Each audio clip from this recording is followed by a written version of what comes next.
Hello and welcome to the channel. I am the Walking Warrior and today I am back in the Medway towns and I am looking at something really great today, and that is another big gun. A BOFORS 40mm anti-aircraft gun. Now I love these guns and this one is a bit special because this one is a BOFORS 40mm. So anyone knows about guns knows what a legendary gun this is. Every country everywhere was making this during World War II. So many of these was made and used. This gun is an absolute legend. So let's say hello to it. Hello BOFORS, you are fantastic mate, and you are a legend. Look at you standing there. And oh, you wouldn't want to be standing here if this thing was firing, 'cause that chute is where the anti-spent shells come out. So if you were standing there, you would have got red hot shell casings being fired at you very fast, 'cause this thing had a rapid fire on it. Right, so where do you start with this one? 'Cause it's an absolute legend, this gun. So basically this gun was first designed and the first prototypes was being built for this gun in 1930 by Bofors of Sweden. By 1932 they had these guns working and started showing them to different armies around the world trying to sell them. By 1939 18 countries was buying these guns from Bofors and using them. So a lot of countries was using this. That is how good it was. 18 countries were using this by 1939. So Bofors had sold a lot of these guns. And the main reason it was so good is because of how rapid it could fire. Now it is said that this gun could fire 120 rounds a minute, so it is a bit like a machine gun. The recoil of the barrel reloads it and it is kind of works like a machine gun.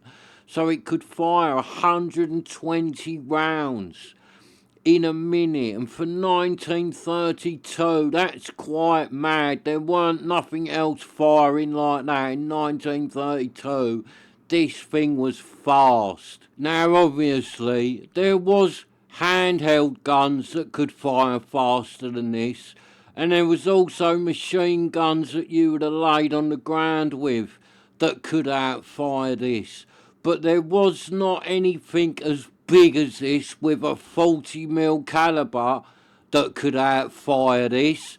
This thing, for being quite a big gun, was really fast firing, and that is why it sold so well. So this thing could fire 120 £2 shells in a minute. That's 2 shells per second. There was other guns quite fast firing, but a lot of the bigger guns with the big shells was slow.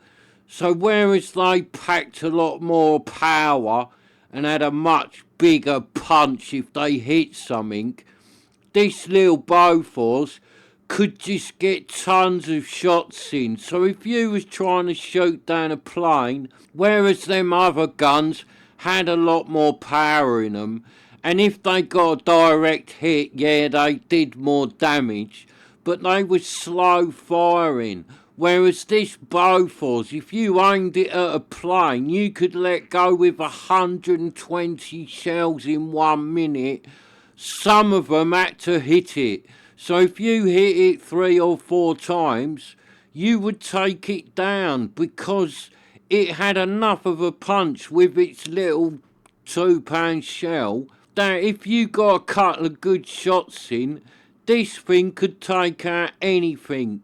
So that's why it was so good. It was the speed that it could let go with all its shells that just made this thing a really deadly weapon in a battle. And it is said that this gun could actually fire faster than that. but it was physically impossible to load it any faster than that. Because as fast as you could feed rounds into this thing, it could fire them. So he said if you could put more shells into it, it could fire more. So some really skillful crews reckon they got 130 rounds out of this, 140 rounds a minute out of this, because they could load it so fast. But most crews was lucky to hit that 120 because the shells came in like a little magazine rack of 4 shells together, and you'd load them into the gun and then it'd fire all 4 and you'd whack another one in. So you could only fire it as fast as your loading man could whack them shells in. So that's why they reckon a really skillful loader could get this over firing that 120 round. They could get more out of it. But that was quite rare. Most people couldn't even get enough into it to get it to do its 120.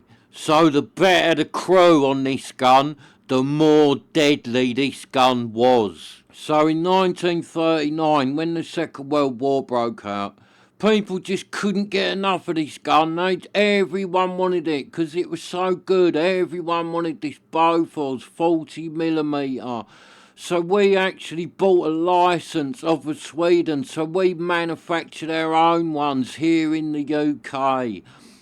America bought a licence off of Sweden, and he said that they got the Chrysler factory making them in America, and they made 60,000 of these guns, the Chrysler factory.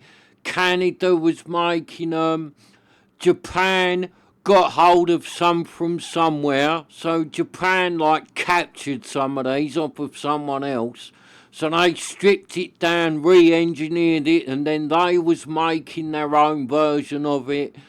Germany was making a version of it in Hungary.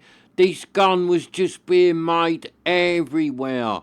He said that at least 500 of these was scattered round the English coast, all aimed into the skies for when the Luftwaffe come over here on their bombing raids. They had 500 of these waiting for them, plus other guns that was in place, but 500 of these BOFORS was pointing at the skies ready to go as soon as they heard them Luftwaffe planes coming over. And these guns were just everywhere. You could get them in every variant you could think of. They come in a 2-barrel version, so when you see them battleships and they have the turret with like 2 guns pointing out of it, a lot of the time them guns are these BOFORS, especially if they was a British warship or an American warship.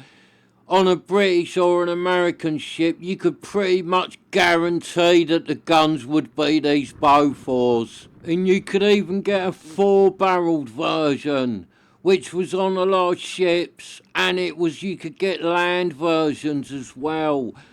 So one highly trained BOFORS crew, rather than just having 1 barrel to look after, if you had the 4-barrel version, one crew had 4 barrels to fire.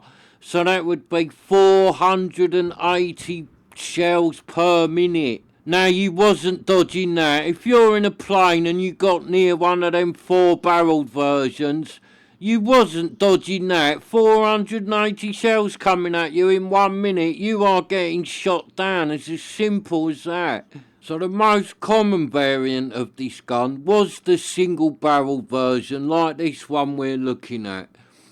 And you'd have 2 people, one sitting in this seat you can see here, and another one sitting on the other side.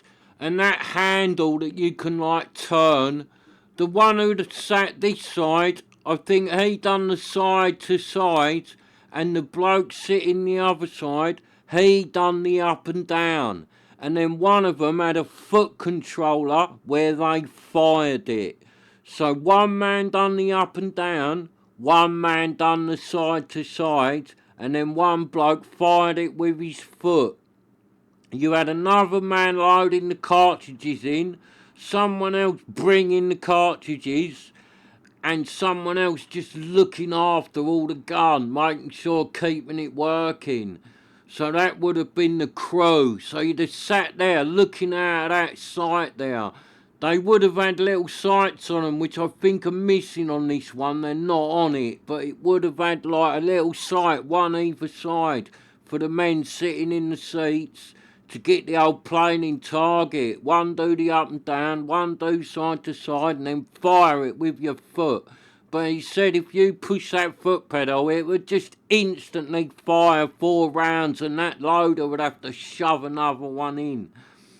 Now this one does look like it's got a bit of a hydraulic system on it. So this one might have been a bit more advanced, where it had a bit of a better aiming system on it.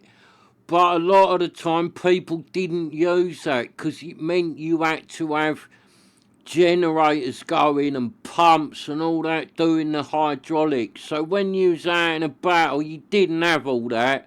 You didn't have the diesel, you didn't have the pumps. So you manually done this by hand. 2 men sitting one either side, swinging it round. And them racks in the back, when you see them lines, that would have held the magazine shells. So the magazine shells come in like 4 together in a clip. So you'd load 4 shells in at once.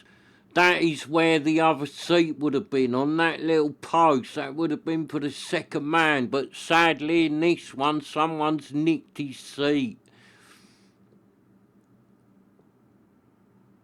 But it does look like this one is more geared up for like a more hydraulic aiming system. So it would have been a bit self-aiming, this one. But the majority of them was used with 2 men and them handles going to move it up and down and turn it. But this one must have had a more advanced system on it, because this is a later one. This is from 1944, this one. So through the war, this gun just kept getting better and better and better. And it ended up getting better and better and better, firing more rounds, getting more accurate, getting better guidance systems on it. And believe it or not, this gun kept going in service until the 1990s. That's how good the design was. It started in 1930 and was still going 60 years later. That is just how good it is. And he said some armies around the world have still got these guns stockpiled away. So if they ever did end up in a bit of a conflict, they might even pull out these old BOFORs, because they would still be usable. They're still that good that you could use them now if you wanted to. Obviously, there is a lot better stuff out there now, a lot better. But if you had nothing else, you'd pull these out. And they would still defend you. You still wouldn't want to go up against a load of these BOFORs, even nowadays. You would not want to take on an army who was loaded right up with a load of these old BOFORs. And from what I could find out online, this gun is still being made nowadays.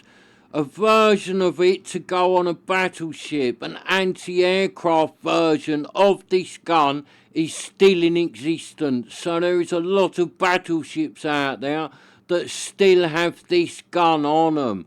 Obviously, it is a much better, more improved version, but it is still this same BOFORS 40mm. So this gun is an absolute legend. Of all the anti-aircraft guns, this one was probably used by more people than any of the others.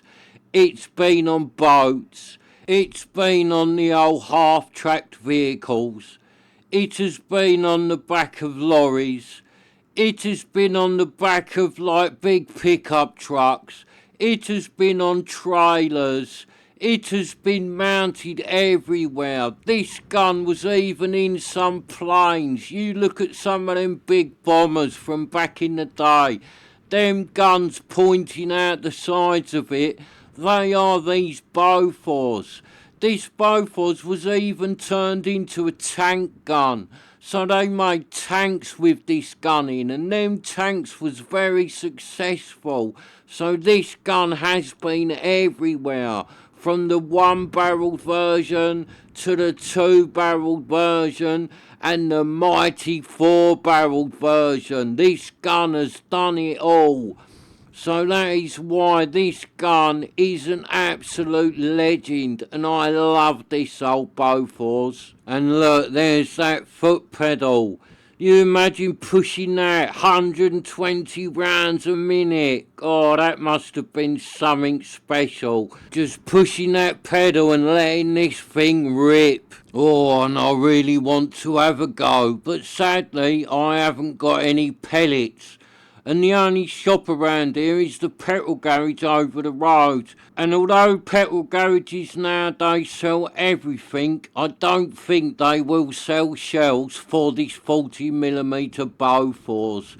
Oh, that's such a shame. I really want to have a go. And I would have been quite happy to have paid for all the damage that I caused, because it would have been really worth it. So let's say goodbye to the lovely BOFORS 40mm anti-aircraft gun. Bye bye BOFORS. You are an absolute legend, mate, and it was lovely to meet you.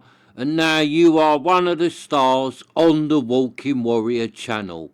And I will come back and see you another day, mate. But I am off now to see what else I can seek out and find in this lovely land of ours called England. Oh, but I better not go that way. There's a big bomb over there. Oh, I hope it don't go off. I better go the other way. Oh, yeah, it looks much safer this way. I can't see any bombs. So thanks for watching. Please subscribe so you can join me in the next one. I am the Walking Warrior. Now let's go and explore.